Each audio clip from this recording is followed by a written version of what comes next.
Good morning guys. Gawa tayo ngayon ng crispy sticky honey chicken wings. Ito yung ano niya. Prinito ko muna yung manok. Pasensya medyo magalaw yung ating video kasi wala akong photographer ngayon.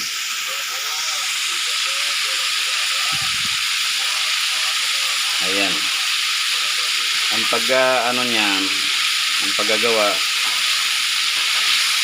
yung mga dry na ingredients natin,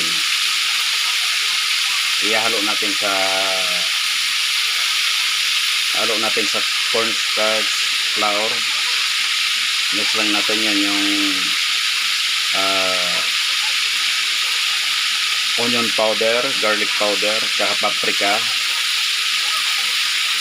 I-mix natin yung sa pinaghalong harina at saka cornstarch. Lalagyan nyo ng baking powder. Makikita nyo naman dyan sa ating recipe.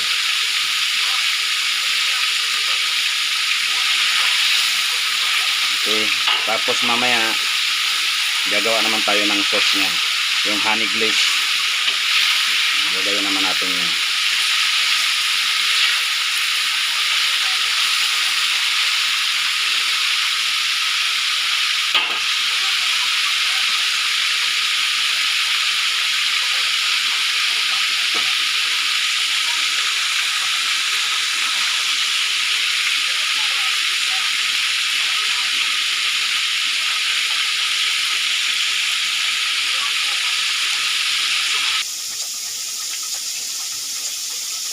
Ayan na yung iba guys, na prito na natin. At pantayan lang natin maluto yung iba. At mamaya gagawa naman tayo. After nito gagawa na tayo ng sauce. Yung honey glaze. Gagawin natin.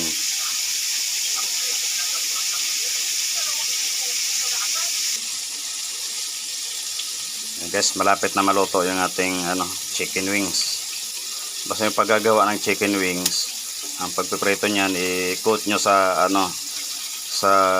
pinaghalong flour, cornstarch, tapos ilagay nyo na yung mga dry goods niya na nakalagay dyan sa recipe na nilagay ko, like paprika powder, and then yung onion powder tsaka garlic powder. Ayan, pag halo-haloin nyo lang yun, salagyan nyo ng baking powder para maging crispy yung inyong chicken wings. Okay.